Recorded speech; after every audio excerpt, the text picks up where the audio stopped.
Жол эрежесин бузгандыгы үчүн салынган айып пулдардын мөөнөтү өтүп кеткен учурда иш сотко жиберилет. Бул максатта Талас райондук сот аткаруучулар жол кыймылынын коопсуздугун камсыздоо бөлүмүнүн кызматкерлери менен биргеликте айдоочуларга түшүндүрүү иштерин жүргүзүштү. Анда райондук сот аткаруучулар айдоочулардын айып пулдары жөнүндөгү маалыматтарды жеринде мобилдик тиркеме жана төлөм KG сайты аркылуу текшерүүгө алышты. Өз убагында эле төлөгөнгө эле аракет кылчумун. Жада калсам бул жана камсыздандырууну деле өз убагында алып бардыгын эле мыйзам чегинде кылган жакшы нерсени. Билсем бул убакка чейин төгүп коймокмун, эми төгө турган неме да.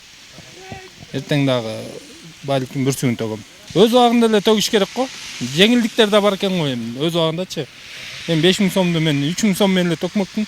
Өз убагында төксөм билбегендиктен 5000 сом болуп калды. Тиешелүү кызматкерлер тарабынан жүргүзүлгөн бул иштерди унаа башкарган айдоочулар туура кабыл алышууда. Эми мыйзам кандай көрсөтсө ошондой аткарыш керек да. Ар ушул мамлекеттин жашоосу чоо болгондон кийин мамлекет эмнени талап кылса, ошону кылышка дурус. Кылышыбыз керек милдеттүү түрдө. Мен ойлойм бу жерден эметкен бир кээ бирлердин балким бир шарты болбогон себептен бир аз узартып коюш ыктымал. Кээ бирлер ошол алган штрафына сал наразы болуш ыктымал. Эми колдон келсе өз убагында төлөгөн дуруска, жакшыга. Баштан штрафтарын бат-бат текшерип турам, төлөм KG аркылуу. Анан страховка өткөн өзүмдүн атымда жакында текшерилет экен, ошонун баарын каттап неме кылып жүрөбүз. Штрафты бат-бат карап жүрөбүз, төлөгүлө. Болбодо стоянка.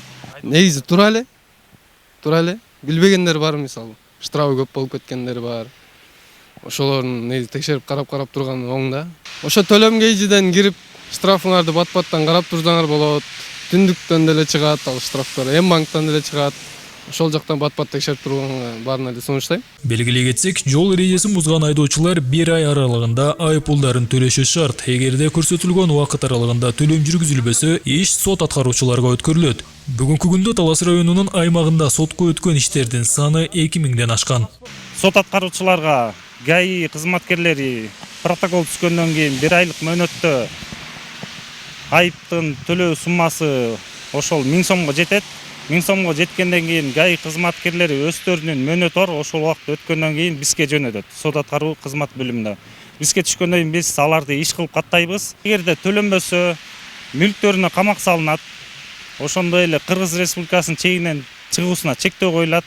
Каттоо кызматтарына карата документ алуусуна чектөө коюлат. Айып пулду төлөгөндө гана ошол чектөөлөр алынат. Айып пул төлөнбөсө чектөөлөр айып пул төлөнгүчө тура берет да. Эскерте кетсек, мындай түшүндүрүү жана текшерүүчү рейдтик иш-чаралар тиешелүү кызматкерлер тарабынан облус аймагы боюнча байма-бай жүргүзүлөт.